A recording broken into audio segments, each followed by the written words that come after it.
Assalamualaikum warahmatullahi wabarakatuh. Perkenalkan, kami dari kelompok 6. Di sini kami akan membuat video tentang rumah-rumah adat yang ada di Indonesia. Sebelumnya, perkenalkan, nama saya Devianti Kiara Korunisa, nomor absen 9.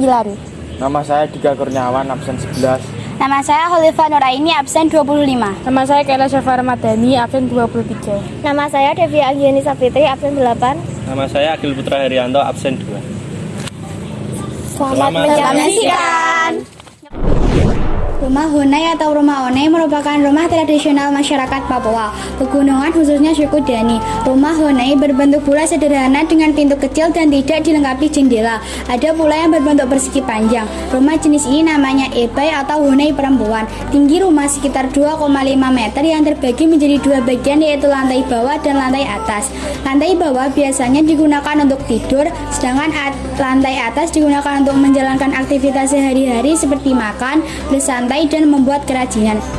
Pada lantai bawah digunakan di bagian tengah terdapat hibara, yaitu tempat api unggun yang dipergunakan untuk memasak atau sekedar menghangatkan tubuh. Kesederhanaan rumah Honai bukanlah tanpa tujuan. Struktur rumah Honai yang kecil memberikan efek hangat. Selain itu, rumah Honai yang sederhana memudahkan pemiliknya untuk berpindah-pindah. Terdapat 3 jenis rumah Honai, yaitu rumah Honai khusus laki-laki, rumah ebai khusus perempuan, dan rumah wamai khusus binatang. Rumah joglo adalah rumah adat dari Jawa Tengah yang pada umumnya dibangun dengan menggunakan kayu jati. Ciri khas rumah joglo dapat dikenal pada atapnya yang berbentuk tajuk atau semacam atap piramida yang mengerucut. Istilah joglo sendiri berasal dari kata tajuk dan loro yang disingkat juga dan memiliki makna penggabungan dua tajuk. Ruangan di rumah joglo. Rumah joglo mempunyai beberapa bagian ruangan yang memiliki fungsinya masing-masing. Berikut penjelasannya. Pendopo, para bangsawan menganggap pendopo sebagai simbol perlindungan, dan ini merupakan tempat bagi para pendeta atau penguasa bersosialisasi dengan bawahan serta abdi dalam.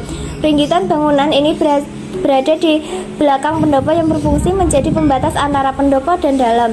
Tempat semi terbuka ini juga biasanya berguna untuk pertunjukan wayang atau penyambutan tamu resmi. Dalam agung atau omah buri adalah bangunan yang menjadi tempat berada sentang kamar tidur, lantai dasar milik peringgitan. Namun lantai untuk sentang berada di posisi yang lebih tinggi lagi. Dalam memiliki kesan yang privat dan personal. Bangunan ini memang memiliki tujuan untuk menerima kerabatan dekat dengan tempat aktivitas para perempuan. Sentang. Ruangan ini adalah bagian paling privat dalam rumah. Sentang juga terbagi menjadi 3 ruangan. Sentang kanan adalah kamar tidur untuk ayah, sentang kiri untuk ibu dan anak yang masih kecil, dan sentang tengah untuk meditasi. Gandok berada di sisi kiri dan kanan pendopo. Ruangan ini berfungsi sebagai kamar untuk anak yang sudah tumbuh dewasa. Anak perempuan berada di gandok kiri, sementara anak laki-laki berada di gandok kanan. Selain itu, ruangan ini berfungsi untuk tempat tidur para tamu yang menginap. Area pelayanan. Area ini terdiri dari pawan dan pakiwan. Pawan terletak di belakang gandok kiri atau sisi timur dari dalam. Ruangan ini berfungsi sebagai dapur untuk memasak dan menyambut tetangga atau kerabat perempuan. Di samping pawan terdapat pakiwan yang terdiri dari sumur dan kamar mandi. Area pelayanan ini terpisah dari bangunan utama rumah. Pemisahan ini adalah cerminan kearifan lokal serta budaya masyarakat Jawa. Hal ini membuat penghuni rumah lebih sehat karena ruangan pelayanan tersebut dianggap kurang higienis. Rumah Gadang adalah nama untuk rumah adat Minangkabau yang merupakan rumah tradisional dan banyak dijumpai di Sumatera Barat, Indonesia. Rumah ini juga disebut dengan nama lain oleh masyarakat setempat dengan nama rumah Bagonjong, atau ada juga yang menyebut dengan nama rumah Baanjuang. Sebagai fungsi utama, rumah Gadang merupakan wadah yang menampung kegiatan atau aktivitas rumah sehari-hari dari penghuninya.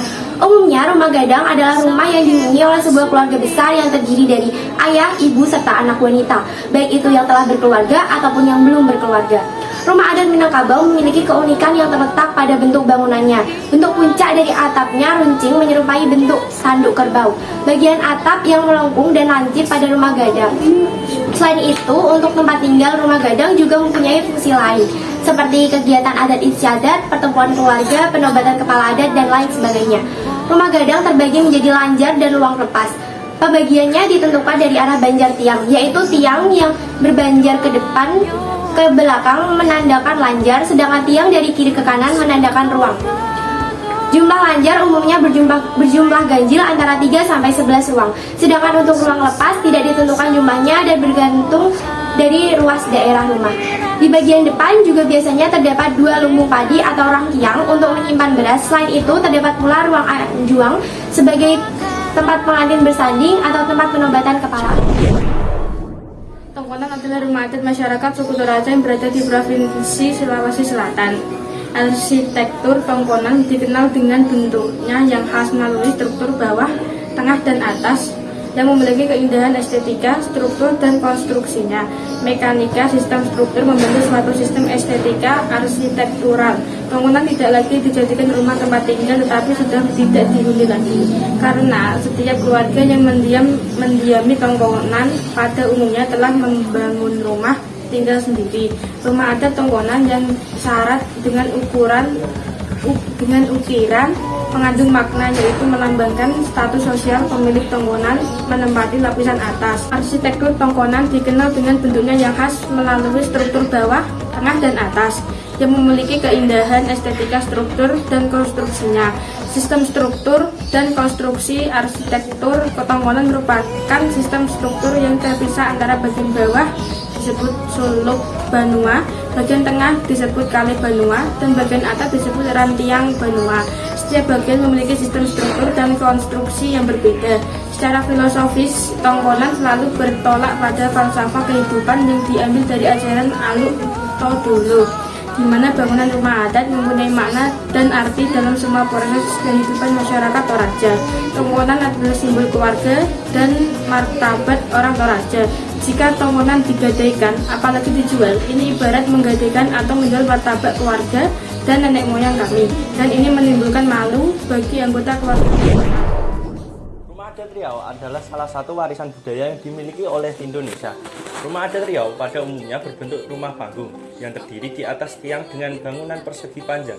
Rumah adat asal Sumatera ini juga memiliki beberapa jenis sesuai dengan karakteristiknya.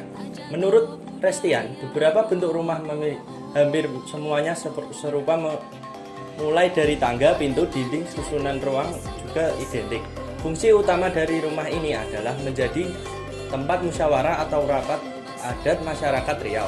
Bahkan rumah ini memiliki beberapa nama tergantung pada fungsinya, seperti Balairung Sari, Balairung Karapatan, Balairung Penobatan, dan lain-lain. Karakteristik khas rumah ini ialah atap rumah yang berbentuk silang pada ujung dan kaki atap dan melengkung ke bagian ujung atas atap. Selain itu, terdapat hiasan rumah berupa ukiran. Biasanya ukiran ini disebut solo gayung dan atap kaki yang disebut sayok. Layangan ini bermakna filosofis sebagai penghubung antara manusia dengan pencipta. Selain terkenal karena memiliki destinasi wisata yang indah dan menarik, Bali juga memiliki rumah adat yang masih tetap terjaga sampai saat ini. Meski banyak disinggahi oleh turis asing, namun budaya asing tidak menggoyahkan kepercayaan masyarakat setempat untuk tetap menjaga warisan yang telah diturunkan oleh para leluhur.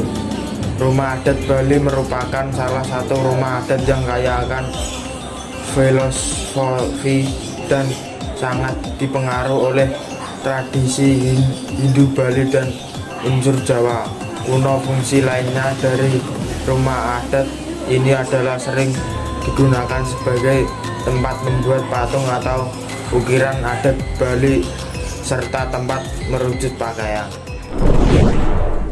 Sekian video dari kami. Apabila ada salah dalam penjelasannya, kami mohon maaf karena kesempurnaan hanya milik Tuhan.